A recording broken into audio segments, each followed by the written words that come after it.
లో అర పైసా పెట్టిన ప్రభుత్వం లేరు. రైతు దగ్గర వసూలు చేసిన వాళ్ళే అందరూ.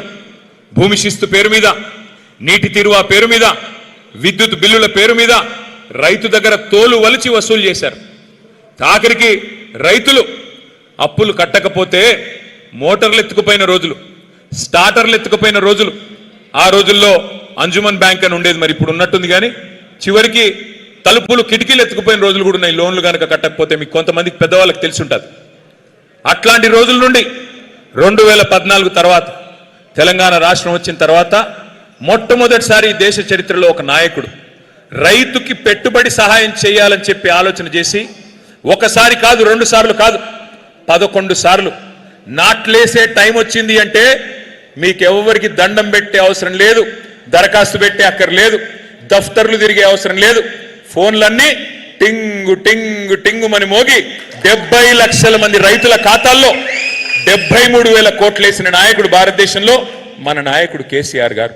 ఇవాళ నేను అడుగుతా ఉన్నా మన రైతు సోదరుల్ని, తెలంగాణలో మా సత్తుపల్లిలో, మా ఖమ్మం జిల్లాలో నష్టపోయింది ఎవరు? 73,000 కోట్లు కేసీఆర్ గారు వేస్తే, 11 సార్లు వేస్తే ఇప్పుడున్న ముఖ్యమంత్రి గారు ఏం చేశాడయ్యా ఈ 2.5 సంవత్సరాలలో అంటే 72 సార్లు ఢిల్లీకి మాత్రం పోయి వచ్చాడు. ఏం చేశాడు మరి 72 సార్లు ఢిల్లీకి పోయి అంటే? నాకైతే తెలియదు, ఏమైనా ఉంటే మీకే తెలవాలా, నాకైతే తెలియదు. ఎందుకు పోయాడు, ఏం తెచ్చాడు నాకైతే తెలియదు, తెలంగాణ ప్రజలకు కూడా తెలియదు. అట్లాగే నేను అడుగుతా ఉన్నా, కేసీఆర్ గారి ప్రభుత్వంలో ఇదే ఖమ్మం జిల్లాకి, ఇదే కొత్తగూడెం జిల్లాకి, ఉమ్మడి ఖమ్మం జిల్లాకి మొత్తం సస్యశ్యామలం కావాలి, గోదావరిలోని నీటిని ఒడిసి పట్టి బ్రహ్మాండంగా ఖమ్మం జిల్లా రూపురేఖలు మార్చాలి అనే ఒక ప్రయత్నం కేసీఆర్ గారు బలంగా చేశారు. కాంగ్రెస్ వాళ్ళు రాజీవ్ సాగర్, ఇందిరా సాగర్ అనేది 2 ప్రాజెక్టులకి జలయజ్ఞంలో భాగంగా రాళ్ళేసిపోయారు. కానీ చేసింది పెద్దగా ఏమీ లేదు.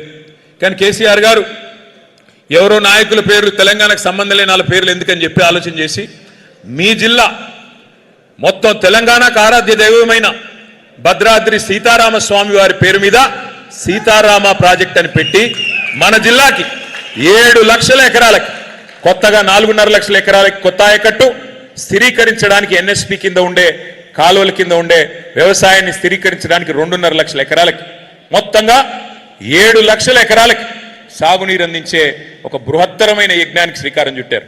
అందులో మీ సత్తుపల్లిలో 90,000 ఎకరాలు స్థిరీకరణ, 40,000 ఎకరాలు కొత్త ఆయకట్టు, మొత్తం కలిపి 130,000 ఎకరాలు సీతారామ ప్రాజెక్టు పూర్తయితే మొట్టమొదటి అందుకునే నియోజకవర్గం మీ సత్తుపల్లి నియోజకవర్గం అనే మాట నేను మీకు విజ్ఞప్తి చేస్తాను.